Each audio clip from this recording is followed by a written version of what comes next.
He defined an entire decade with a single walk down a Brooklyn street. The golden boy who turned a disco floor into a cultural monument, and a resurrected king who made a simple dance contest unforgettable. The world knew his smile, his rhythm, and his uncanny ability to make absolute coolness look effortless. But there's a truth the cameras never captured. Behind the billion-dollar box office and private jets stands a man forced to pay the highest possible price for his humanity. A man who held his first great love as she quietly slipped away, just as his star reached impossible heights. A father who endured the unthinkable, saying an agonizing goodbye to his 16-year-old son, a tragedy that permanently altered the gravity of his world. A husband who built a beautiful sanctuary, only to watch the woman who saved his soul fade away in a silent battle. John Travolta's life carried a sorrow no Hollywood director would dare film. How does a man engineer cinematic history's greatest comebacks while losing the very people he built his empire for? Why does a superstar who conquered the earth spend his life desperately flying airplanes, trying to leave the ground behind? And what is the heartbreaking cost of surviving everyone you ever truly loved? Before we answer these questions, we must go back to the beginning. To understand the survivor, you must first know the boy who only wanted to fly. The foundation and the sky. Some men are defined by the unprecedented heights they manage to reach. Others are defined by the weight they manage to carry while standing there. John Travolta belongs entirely to the latter. To understand the man who has survived the unforgiving machinery of Hollywood for half a century, to understand the grace with which he carries his scars today, you cannot start with the flashing lights of a disco floor or the tailored suits of a cinematic comeback.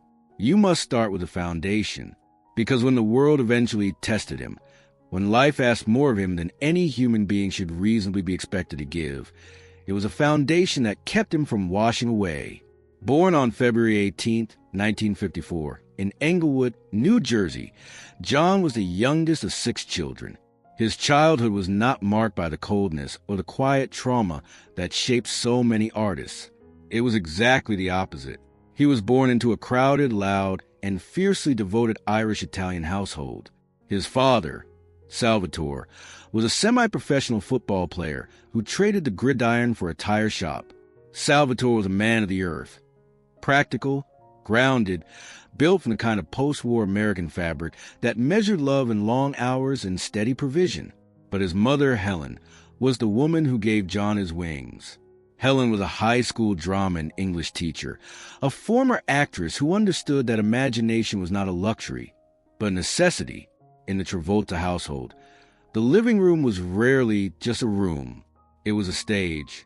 Helen directed her children in plays, filling the house with music, dialogue, and the fundamental belief that expressing emotion was the highest form of human connection. John did not have to fight for the right to be an artist. He was nurtured to be one. He was handed the tools of empathy and performance before he even fully understood what they were. It is a beautiful irony that a family so deeply rooted in the working-class reality of New Jersey produced a boy who spent most of his time looking up. Long before the world knew his name, John was mesmerized by aviation. Living beneath the flight path of the New York airports, he would sit for hours, tracking the massive silver machines as they carved through the clouds. To a young boy, an airplane is a miracle of mechanics. But to John, it represented something far more profound. It represented perspective, the ability to rise above the noise, to find a quiet space where the rules of the ground no longer apply. That early fascination was not a passing childhood phase.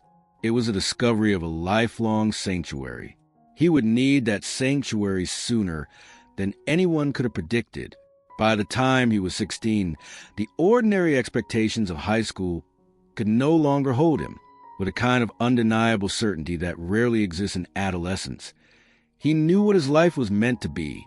He asked his parents for permission to drop out and cross the river into New York City to pursue acting. In many homes, this would have sparked a war. In the Travolta home, Helen simply nodded. She recognized the calling. She gave him her blessing, an act of maternal faith that gave him the armor he needed to face the city. The early 1970s in New York were not glamorous. They were a proving ground. He auditioned, he waited, he absorbed the quiet indignities of being a young, unknown actor in a city that had 1,000 others just like him. But John carried something rare, a striking, angular beauty paired with an almost heartbreaking vulnerability in his blue eyes. He was undeniably masculine, yet possessing a softness, a sensitivity that made it impossible to look away. He booked summer stock theaters. He landed commercial work. He stood in the background on Broadway. He was learning the trade, brick by brick, preparing for a long, steady career. He was entirely unprepared for the hurricane. In the fall of 1975, television audiences were introduced to a sitcom called Welcome Back, Kotter. John was cast as Vinnie Barbarino, the charming, swaggering leader of a group of remedial high school students. The character was meant to be an ensemble player. Instead, he became a cultural earthquake. Overnight, the world as John Travolta knew it ceased to exist. The phenomenon was absolute. At 21 years old, he was suddenly the most famous young man in America. The studio was besieged by thousands of screaming fans. He received 10,000 letters a week. He could not walk down a street, enter a restaurant, or look out a window without causing a public frenzy. From the outside, it was the ultimate Hollywood dream. But from the inside, sudden fame of that magnitude is a profoundly disorienting experience. It is a theft of normalcy. When millions of people look at you and see a poster, a fantasy, an idol, it becomes incredibly difficult to hold on to the person you actually are. The noise was deafening. The expectations were suffocating. The golden boy of American television was standing at the absolute center of the universe, and yet he felt an overwhelming need to find quiet ground. This is why he flew. As the hysteria around him peaked, John took his earnings and poured them into aviation lessons. He earned his pilot's license. When the camera stopped rolling and the crowd became too loud, he would drive to the airfield, climb into the cockpit of a single-engine plane, and leave the earth. Up there, at 10,000 feet, he was not Vinnie Barbarino. He was not a superstar. He was simply a man negotiating with the wind, the instruments, and the silence. Flying became his anchor. It was the one place where nobody wanted anything from him, where the only thing that mattered was his own steady hand and the vast, peaceful horizon. He had found a way to survive the crushing weight of his own success. But as the mid-1970s carried him higher into the stratosphere of fame, John was about to discover that the sky could only protect him for so long. The world was preparing to offer him a movie about a Brooklyn disco, a film that would make him immortal. But destiny had a different lesson in mind before he stepped onto that dance floor. Destiny was about to introduce him to a woman who would teach him the profound depths of love and the unbearable cost of saying goodbye. The boy who had everything was about to learn what it meant to lose. The quiet goodbye and the lonely throne. Fame, when it arrives with a sudden, violent force or hurricane, does not just change the way the world looks at you. It changes the fundamental way you are allowed to exist within the world. By the mid-1970s, John Travolta was no longer just an actor from New Jersey navigating the audition rooms of New York. He had become an industry. He had become an icon. His face was plastered across the bedroom walls of millions of teenagers. His smile was carefully managed, photographed, and sold. But behind the blinding flashbulbs and the deafening roar of the crowds, a profound sense of vertigo was setting in. If aviation was his physical escape, a desperate attempt to find a quiet sanctuary above the clouds, he still required an emotional anchor on the ground. He was a young man swimming in an ocean of superficiality, surrounded by people who loved the idea of him, but who knew absolutely nothing of his heart. He needed someone who could see past the hysteria. He needed a safe harbor. In the late months of 1976, the universe delivered that harbor, but it did not arrive in the form of a Hollywood blockbuster, nor did it look like a carefully orchestrated red carpet romance. It arrived quietly, almost poetically, on the set of a made-for-television film called The Boy in the Plastic Bubble. The narrative of the film was eerily symbolic. It told the story of a young man born without an immune system, forced to live his entire life enclosed within a sterile, transparent barrier, watching the beauty of the world from a place of absolute isolation. It was a metaphor that perfectly mirrored John's own sudden imprisonment by global superstardom. Cast to play his mother in this film was an actress named Diana Hyland. Diana was 39 years old, a seasoned, highly respected veteran of the stage and screen. She was 18 years older than John. In the shallow, cynical waters of tabloid journalism, an age gap of that magnitude is immediately reduced to gossip and speculation. But in the deep, quiet waters of genuine human connection, age is merely an illusion that quickly dissolves when two old souls recognize each other in a crowded room. Diana possessed a grounded, sophisticated wisdom.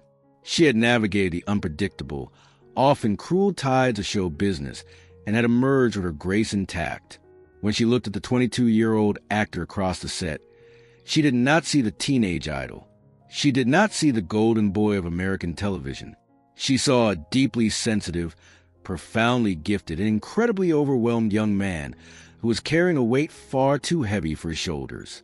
And when John looked at Diana, the noise of the world simply stopped. He saw intelligence. He saw warmth.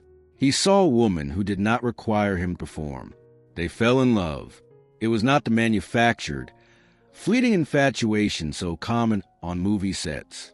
It was an immediate, fierce, and protective bond. With Diana, John could take off the heavy mask of celebrity. He could be uncertain. He could be tired. He could be remarkably tender.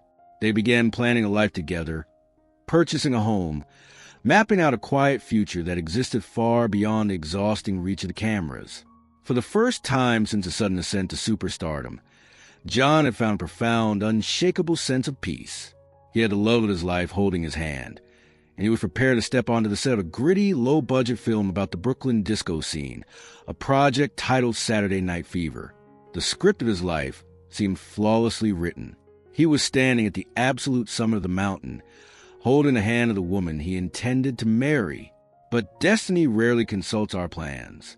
And life, as John was about to discover in the most agonizing way possible, is capable of breaking your heart at the exact moment it decides to hand you the world. Shortly after their romance blossomed, a dark shadow fell over their sanctuary. Diana was diagnosed with breast cancer. She had faced the disease 2 years prior, enduring a mastectomy and believing she had successfully won the physical battle. But this time, the cancer had returned with an absolute, terrifying finality, spreading with a speed that left the doctors helpless. John was suddenly thrust into an impossible dual reality. He was a leading man on the verge of cinematic immortality, and a young partner desperately trying to hold on to the woman who anchored his soul. The contrast between his public obligations and his private agony was almost too cruel to comprehend. By day, he was in the gritty streets of Brooklyn, stepping into the iconic white suit of Tony Manero. He was strutting down the avenue to the pulsating, electric rhythm of the Bee Gees. He was exuding a flawless, magnetic confidence, pointing his finger toward the disco ball, moving his body with a grace and power that would soon define an entire generation. He was creating joy for millions. But the moment the director yelled cut, the music abruptly stopped. The white suit came off. The golden boy vanished. John would immediately rush to the airport, boarding a flight back to Los Angeles to be by Diana's side. He became her caretaker, her comfort, the steady hand holding hers as the days grew mercilessly shorter. He would sit by her bed, reading to her, talking to her about the future, maintaining a brave, unwavering smile for her, even as his own heart was quietly shattering into pieces. He was living on airplanes, suspended somewhere between the glittering lights of New York and the dim, quiet room in California, where his world was slowly fading. In March of 1977, the inevitable approached. The filming of Saturday Night Fever was briefly paused. John flew back to California, knowing that the sand in the hourglass had run out. He spent those final, sacred hours entirely with her. He climbed into the hospital bed, holding her in his arms, wrapping his strength around her fragile frame. He felt the weight of the universe shift permanently as she quietly took her last breath and slipped away. She was 41 years old. He was barely 23. To hold the person you love as they cross the threshold between this life and the next is an experience that alters the fundamental architecture of a human being.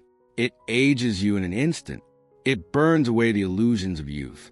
The boy who had always looked to the sky for escape was suddenly forced to understand the absolute, unyielding permanence of the earth. He was forced to understand that no amount of money, fame, or talent can negotiate with fate. He buried the love of his life, wearing the suit they had picked out together for an award ceremony. And then, because the relentless machinery of Hollywood does not pause for a broken heart, he had to return to the set. He had to put the white dancing shoes back on.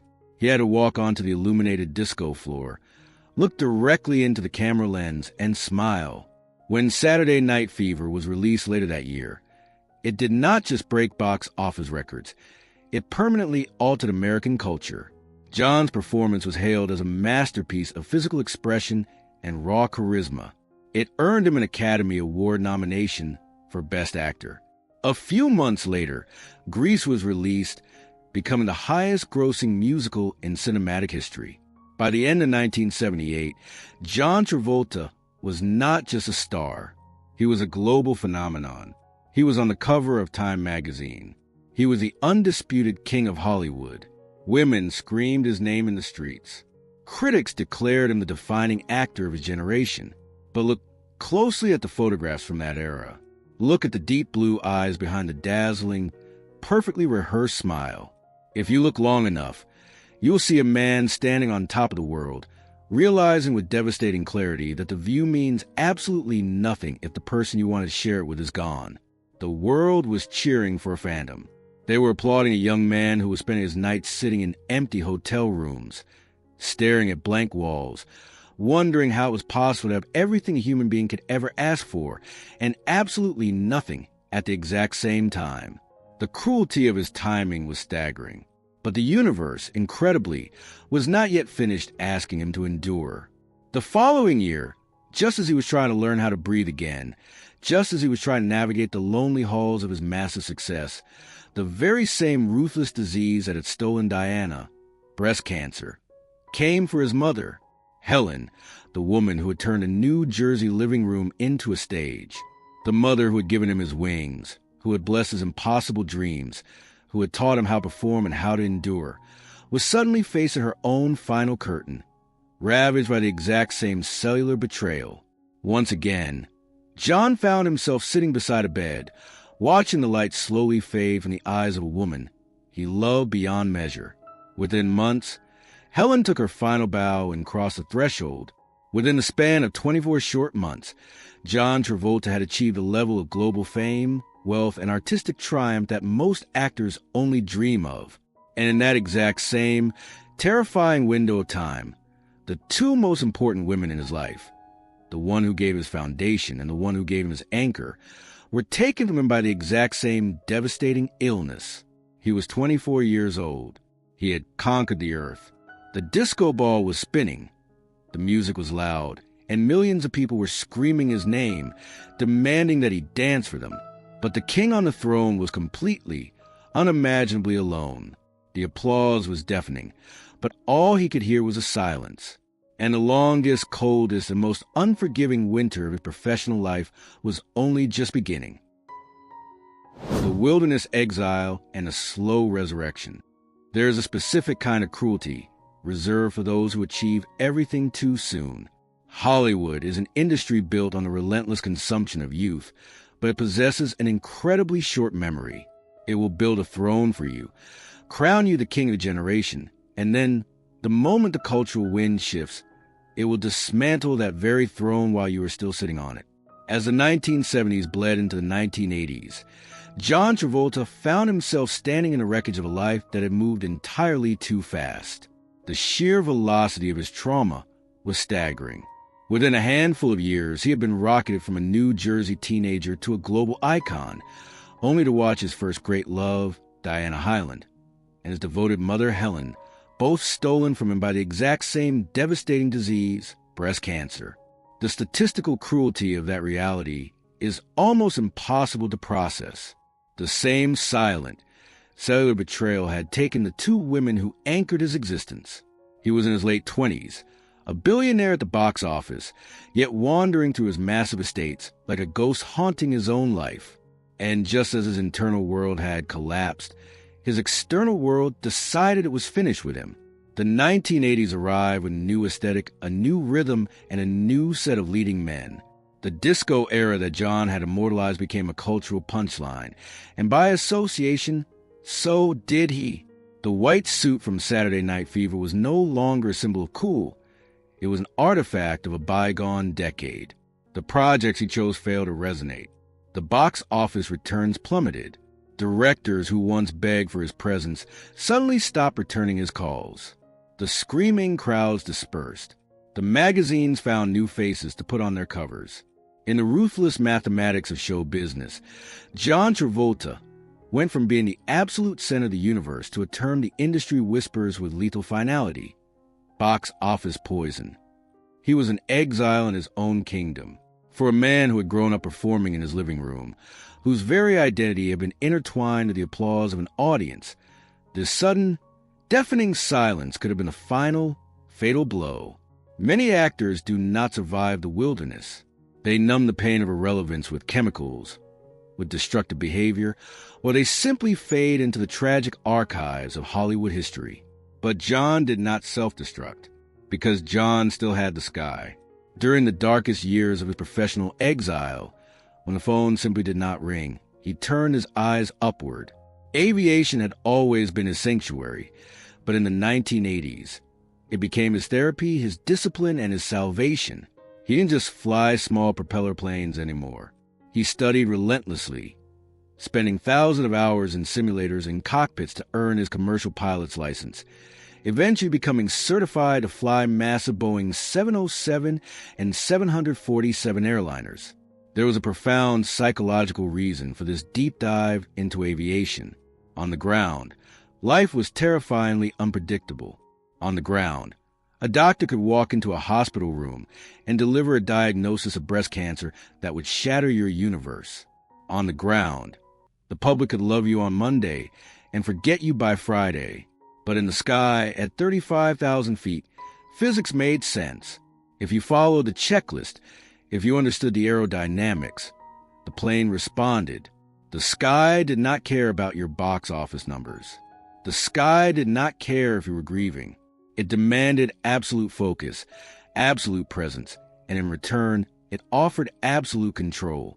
Piloting massive jets became his way of rebuilding his shattered confidence. Every successful landing was a quiet victory for a man who felt like he was constantly in free fall.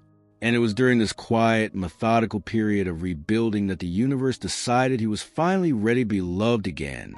In 1987, while filming a largely forgotten movie called The Experts, John met an actress named Kelly Preston. She was beautiful, vibrant, and possessed a radiant, almost therapeutic joy. She was married to someone else at the time, so their connection remained respectful and distant, but a profound, undeniable spark had been struck. Years later, after her marriage ended and life had rearranged the pieces on the board, they reconnected. Kelly did not look at John and see the tragic survivor of the 1970s. She did not see a faded superstar struggling to find his footing. She saw a deeply kind, fiercely loyal man who was searching for a place to put his love. She walked into the quiet, guarded architecture of his life and threw open all the windows. She was not afraid of his scars. They were married in September 1991 in a quiet ceremony in Paris. For John, Kelly was not just a wife. She was a resurrection. She brought laughter back into rooms that had been silent for over a decade. They began building a family, welcoming their first child, a son named Jett, in 1992. When John held his newborn son, a profound sense of healing washed over him. The boy who had lost so much finally had a family of his own. His personal life was blossoming into a beautiful, sturdy tree, even as his professional life remained entirely barren. He was happy, truly happy, for the first time in 15 years. He had made peace with the idea that his time as a movie star was permanently over. But Hollywood history is rarely written in straight lines. In 1994, a young, relentlessly obsessive filmmaker named Quentin Tarantino was preparing to direct a gritty, non-linear crime film called Pulp Fiction. The studio had a list of highly bankable A-list stars they wanted for the role of Vincent Vega, a heroin-addicted, philosophizing hitman. But Tarantino, a devoted student of cinema who remembered the raw, electric power of the young actor in Blowout and Saturday Night Fever, insisted on only one man. He wanted John Travolta. The studio executives laughed. They told Tarantino it was commercial suicide to cast a forgotten relic of the disco era in the lead role of a major independent film. But Tarantino refused to back down. He fought a brutal battle behind closed doors, threatening to take the script elsewhere if he didn't get his way. Reluctantly, the studio surrendered. John accepted the role for a fraction of what he used command, stepping onto the gritty set with nothing left to lose. He was 40 years old. The youthful, golden boy perfection of his 20s had faded. He was heavier. His face carried the unmistakable geography of a man who had seen deep sorrow, and his movements were slower, more deliberate. But when the cameras rolled, something miraculous happened. The boyish charm had been replaced by a dark, magnetic gravitas. As Vincent Vega, John delivered a performance of astonishing, hypnotic brilliance. He was funny, terrifying, and deeply human. And then came the scene at Jackrabbit Slim's. The director asked a man who had defined dance for an entire decade to step onto a dance floor once again, opposite Uma Thurman. But this time, he wasn't pointing at a disco ball in a white suit.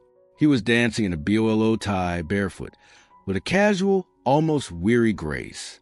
He wasn't dancing to prove anything to the world. He was dancing because he had survived it. When Pulp Fiction premiered at the Cannes Film Festival in May 1994, the reaction was seismic. The film won the Palme d'Or, and the cultural landscape was instantly rewritten. Audiences and critics sat in the dark, staring at the screen, collectively realizing that they had written off one of the most uniquely gifted actors of their lifetime. It remains, without exaggeration, the single greatest career comeback in the history of American cinema. John was nominated for his second Academy Award. Suddenly, the phones that had been dead for 10 years were ringing off the hook. He was back on the cover of magazines. He was commanding $20 million a picture. The wilderness exile was officially over. He had walked through the valley of irrelevance, survived the crushing weight of grief, and emerged on the other side as a titan. By the late 1990s, John Travolta was standing on top of the mountain once again. But this time, the view was entirely different. This time, he wasn't standing alone in an empty room. He was holding the hand of his beautiful wife, Kelly, and carrying his precious son, Jett. He had beaten the odds. He had survived the survivor's curse. He had built a fortress of love and success that seemed entirely impenetrable. But the universe, with its cruel, incomprehensible timing, was quietly preparing its most devastating test yet.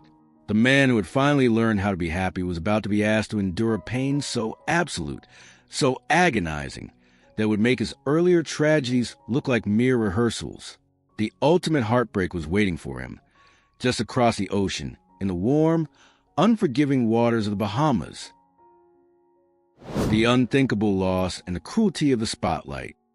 There is an unspoken contract we believe we make with the universe when we survive a long, agonizing winter.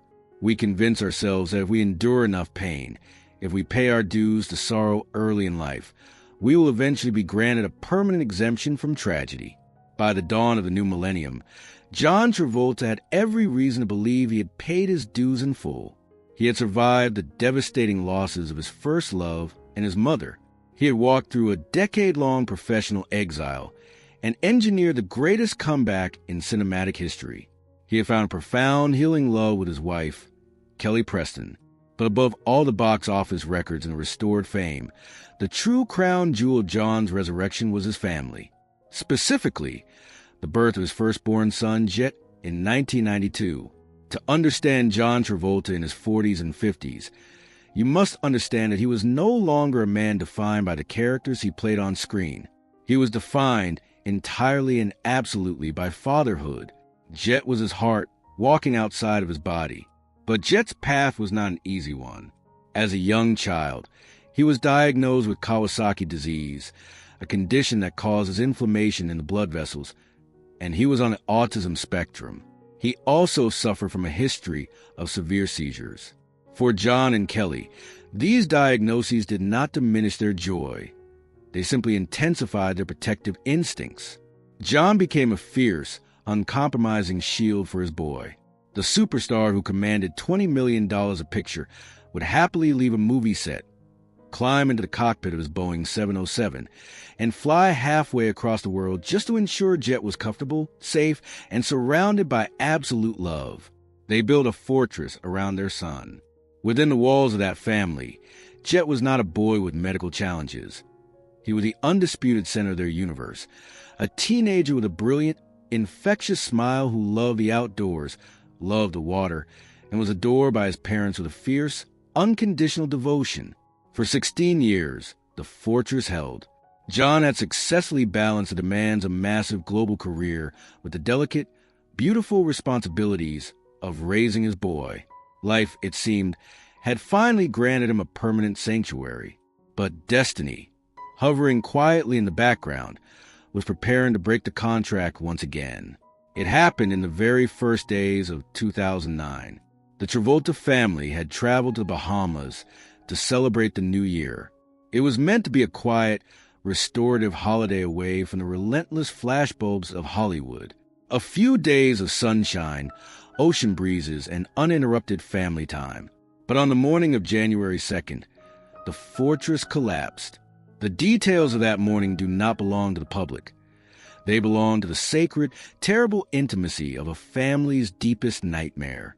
What is known is that Jett suffered a sudden, catastrophic seizure while in the bathroom of their vacation home. For a man who had spent thousands of hours mastering the intricate controls of massive jetliners, a man who knew exactly how to navigate through violent storms and turbulent skies, there was no maneuver, no emergency checklist, no altitude that could pull his family out of this devastating nosedive. John and the medical responders fought with desperate, frantic urgency to bring the boy back. But the universe had already made its terrifying decision. Despite the absolute entirety of his father's love, despite the prayers and the panic, 16-year-old Jett crossed the threshold. His light quietly went out. To bury a parent or a partner is a profound sorrow, but it is a sorrow that exists within the natural order of time. To bury a child is an entirely different kind of destruction. It is a violation of the universe's most fundamental law. It reverses the flow of time. It breaks the architecture of reality so completely that the parents left behind are forced to walk through the rest of their lives carrying a ghost. John later confessed, with a vulnerability that strips away all the armor of celebrity, that it was the worst thing that had ever happened to him in his entire life. He admitted that he did not know if he was going to survive it.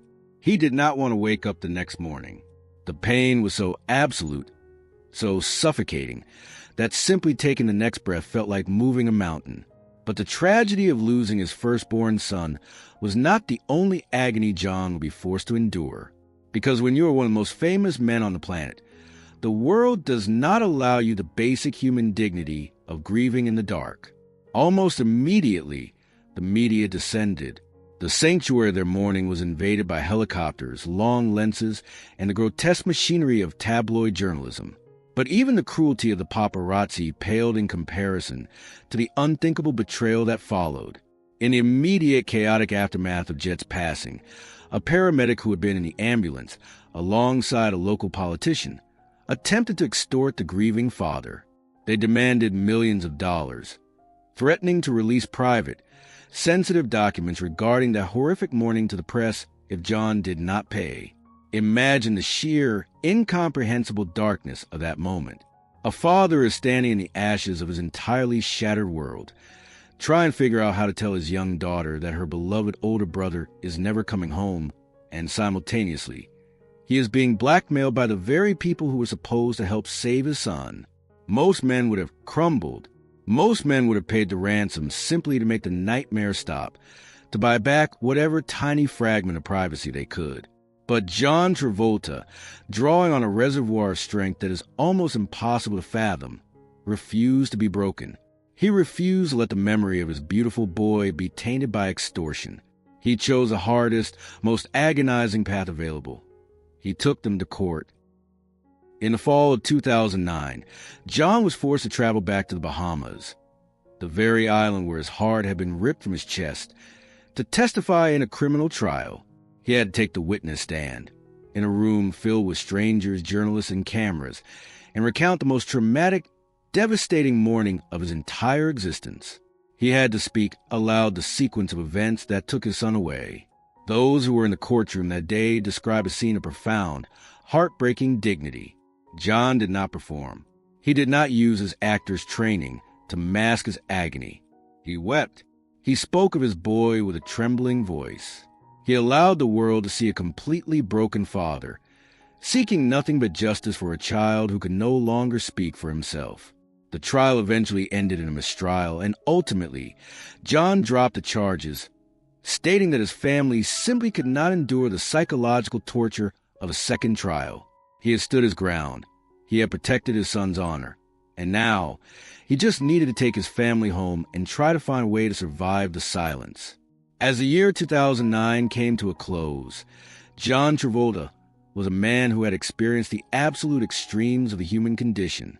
He had flown higher than almost any actor in history, and had been dragged into a darkness so deep that light seemed like a forgotten concept. He retreated into the walls of his home, holding on to Kelly and their daughter, Ella. The dancing shoes were packed away. The airplane stayed in the hangar.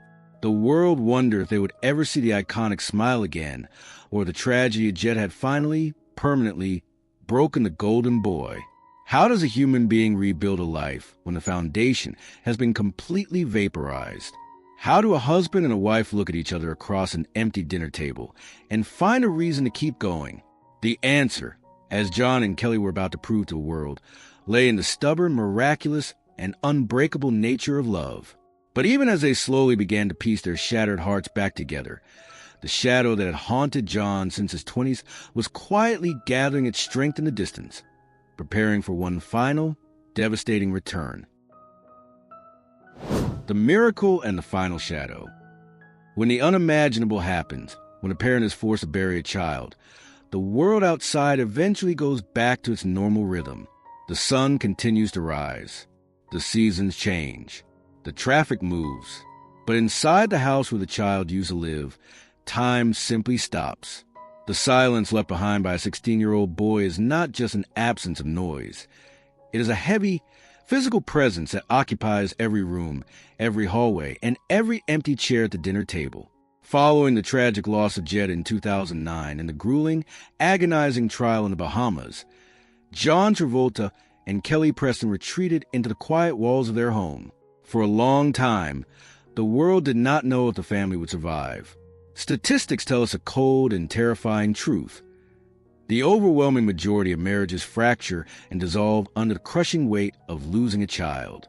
The grief is simply too vast, too absolute, for two people to carry without eventually collapsing under it. But John and Kelly were not statistics. They did not turn away from each other in the darkness. They turned toward each other. They became each other's lifelines. John, the man who had spent his youth running from the pain of the world by flying airplanes into the lonely sky, realized that his ultimate sanctuary was no longer 30,000 feet in the air. His sanctuary was right there on the ground, holding the hand of his grieving wife and their daughter, Ella. They sought counseling. They leaned heavily on their faith, their family, and the profound, unbreakable foundation of their marriage. They made a quiet, desperate pact to survive. And then, just when it seemed the winter would never end, the universe offered them a tiny, fragile miracle. In November 2010, nearly 2 years after the darkest day of their lives, Kelly gave birth to a baby boy named Benjamin. He was not a replacement for Jett. The human heart does not operate like a ledger. A lost child can never, ever be replaced. But little Benjamin was a reason to breathe again. He was a reason to open the curtains and let the sunlight back into the house. John later described the arrival of his youngest son with a profound, touching poetry. He called Benjamin the glue that brought the family back together. When you have been walking through a graveyard of your own shattered hopes, the sound of a newborn baby crying is the sound of life violently, beautifully demanding to continue. Benjamin brought laughter back to the hallways. He gave John and Kelly a renewed sense of purpose. They were parents. They still had love to give, and they still had a beautiful life to build for Ella and their new baby boy. For the next decade, the Travolta family lived with a deliberate, quiet grace. John continued to work, stepping into roles that interested him, but the frantic, desperate ambition of his younger years was entirely gone.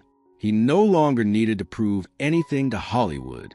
He was a father first, a pilot second, and a movie star only when it suited his family's schedule. He would fly his massive private jets not to escape his life, but to take his wife and children on grand adventures around the world. He was seen dancing with his daughter, Ella, proudly celebrating her milestones. If you looked at photographs of John and Kelly during those years, you saw two people who had walked through the absolute fires of hell and emerged on the other side with deep, radiant appreciation for the simple, ordinary privilege of waking up together. They had beaten the odds. They had survived the survivor's curse. They were whole again, but fate, it seems, possesses a terrible, relentless memory. Just as the family had settled into this hard-won, beautiful second act, the shadow that had haunted John Travolta since his 20s began to gather on the horizon once again. In 2018, the unthinkable happened. The universe knocked on the door of the Travolta household and delivered a diagnosis that must have felt like a cruel, impossible nightmare. Kelly Preston, the radiant, joyful woman who had pulled John out of his decade-long wilderness in the 1980s, the fierce mother who had held the family together through the loss of their firstborn, was diagnosed with breast cancer. To fully comprehend the psychological horror of this moment, you must remember the history we have already traveled. Breast cancer was the exact same cellular betrayal, the exact same quiet assassin that had stolen John's first great love, Diana Hyland, when he was just 23. It was the exact same illness that had taken his beloved mother, Helen, a year later. And now, 40 years later, the same ruthless disease had returned to claim the love of his life. The sheer statistical cruelty of this reality is staggering. It is a kind of tragic irony that no screenwriter would ever dare to write, because an audience would reject it as simply too cruel to be believable. But John and Kelly did not collapse. Instead, they made a decision that speaks volumes about their dignity and their profound understanding of the world. They decided to keep the battle an absolute, tightly guarded secret from the public. They had learned a bitter, agonizing lesson from the aftermath of Jett's passing. They knew that the media is a thief of dignity. They knew that if the tabloids found out about Kelly's illness, their home would once again be surrounded by helicopters, telephoto lenses, and the grotesque spectacle of public pity. Kelly wanted to fight for her life on her own terms, surrounded only by her doctors, her closest friends, and the fierce, protective love of her husband and children. She refused to let her illness become a headline. And so, for 2 excruciatingly painful years, they fought a secret war. John continued to occasionally appear in public. He walked red carpets. He smiled for cameras. He gave interviews. He supported his daughter's acting debut. To the outside world, the golden boy was still standing tall, still exuding that effortless, magnetic charm. But behind closed doors, he was giving the most demanding, heartbreaking performance of his entire life. He was playing the role of the unbreakable pillar for a dying wife. He was holding her hand through the grueling treatments, the whispered conversations in the dark, the slow, agonizing realization that the medicine was not working. He was looking into the eyes of his young son, Benjamin, and his daughter, Ella, trying to figure out how he was going to guide them through another unimaginable loss. He was suspended, once again, between the glittering illusion of his fame and the terrifying, unyielding reality of a hospital bed. In the quiet morning hours of July 12, 2020, the secret war finally came to an end. Kelly Preston, surrounded by the absolute devotion of her family, took her final breath and crossed the threshold. She was 57 years old. She had been John's wife, his best friend, and his salvation for nearly 30 years. When John broke the news to the world through a deeply moving, beautifully written statement on social media, the collective shock was palpable. Nobody outside of their innermost circle had even known she was sick. John asked the world for privacy, stating simply that he would be taking time to be there for his children who had just lost their mother, and asking for forgiveness if the public did not hear from him for a while. He was 66 years old. He had survived the soaring, intoxicating heights of being the most famous man on earth. He had survived the bitter exile of being forgotten. He had buried his first love. He had buried his mother. He had buried his firstborn son. And now he had buried his wife. The Disco King, the master of the cinematic comeback, the boy who only ever wanted to fly. He was now a single father, standing in the center of a massive, quiet house, tasked with the impossible burden of learning how to keep the world turning for the children who were left behind. As the dust settled on this final, staggering tragedy, the world could not help but wonder, how much can one human heart truly take before it shatters completely? What does a man do when every person who helped him build his empire has slowly faded into memory? The cathedral in the sky and the final dance. There's a profound, almost terrifying silence that settles into a house when the person who held it together is suddenly gone. It is a silence that rings in the ears, louder than any applause, heavier than any physical weight. When Kelly Preston crossed the threshold in the summer of 2020, John Travolta found himself standing in the center of that silence once again. He was 66 years old. He was a man who had already spent a lifetime learning how to grieve. But this loss was different. This was not the sudden, shocking theft of his youth when he lost Diana. This was the loss of the woman who had helped him rebuild his entire existence from the ashes. Kelly was the architect of his second act. She was the mother of his 3 children, the woman who had held his hand through a decade of professional exile, and the fierce protector who had stood by his side when they buried their firstborn son. The world watched from a distance, holding its collective breath, wondering if this final, devastating blow would be the one to permanently break the golden boy. How much grief can a human architecture truly sustain before it simply collapses into dust? But the world underestimated the profound foundation that Helen Travolta had built in a New Jersey living room all those decades ago. They underestimated the sheer, immovable strength of a father's love. John did not break. He bent under the incomprehensible weight of his sorrow, but he did not shatter. He looked at his beautiful daughter, Ella, who was navigating her own profound heartbreak as a young woman entering adulthood. He looked at his young son, Benjamin, who was only 9 years old and trying to understand a world without his mother's radiant smile. John realized, with the absolute clarity that only comes from deep suffering, that he did not have the luxury of surrendering. He had to be the anchor. He had to keep the world turning for the children who were left behind. And so, he made a quiet, heroic choice. He chose to keep the music playing. If you want to understand the true measure of John Travolta's resilience, you do not need to look at his box office records, his Academy Award nominations, or the billions of dollars his films have generated. You only need to look at a short video he shared on social media a few months after Kelly's passing. In the video, John is standing in a softly lit room, dressed elegantly but casually. Standing across from him is his daughter, Ella. A gentle song begins to play.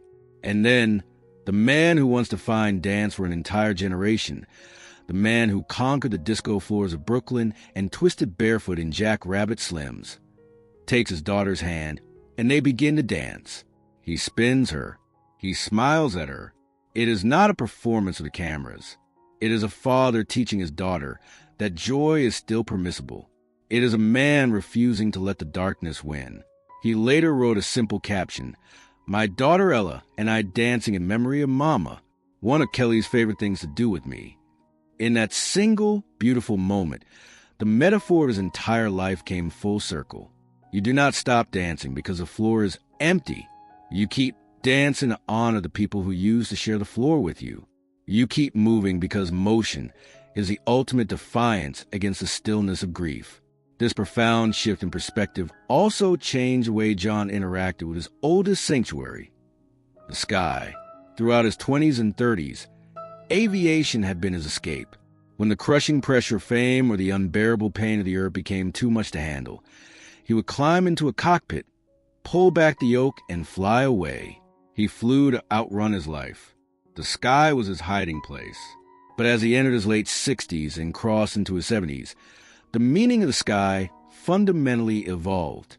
Today, when John Travolta sits in the captain's chair of his Boeing aircraft and brings the massive machine up to 35,000 feet, he is no longer running away from the earth. He flies because the sky has become his cathedral. Up there, above the clouds, the air is thin and the horizon stretches out into infinity. Up there, he is closer to the stars. He is closer to Jett. He is closer to Kelly. He is closer to Diana and his mother, Helen. The cockpit is no longer a place of desperate escape. It is a place of quiet, spiritual communion. He flies not to leave his loved ones behind, but to feel the vast, peaceful presence of their memory surrounding him in the quiet blue expanse. He has finally made peace with the heavens that took so much from him. Today, at 72 years old, John Travolta lives a life that is remarkably quiet, fiercely private, and deeply intentional. He still occasionally steps onto a movie set, bringing that unmistakable, magnetic gravitas to the screen. But the frantic ambition of Hollywood no longer dictates his heartbeat. He is a patriarch. He is the guardian of a profound legacy of love. He watches with immense pride as Ella pursues her own creative passions, carrying her mother's grace and her father's striking presence. He spends his days raising Benjamin, ensuring that the young boy's life is filled with the same unwavering, protective affection that defined Jett's life. John wears the 72 years not with the artificial, surgically preserved desperation so common in his industry, but with magnificent, silver-haired dignity. His face carries the map of a man who has lived 10 lifetimes. The deep blue eyes that once captivated the world with their boyish innocence now hold the profound, ocean-deep wisdom of a survivor. His life is the ultimate testament to the human capacity for endurance. He teaches us that grief is not a disease to be cured, nor is a problem to be solved. Grief is simply love enduring. It is the price we pay for having the magnificent privilege of loving someone deeply. John has paid that price more times, and more publicly, than almost anyone else. But if you were to ask him, looking at the beautiful children he is raising and the incredible memories he carries, he would undoubtedly tell you that the love was worth every single tear. He is the golden boy who survived the fire. He is the dancer who kept the rhythm when the music stopped. He is the pilot who learned how to navigate the darkest storms and still find his way back home.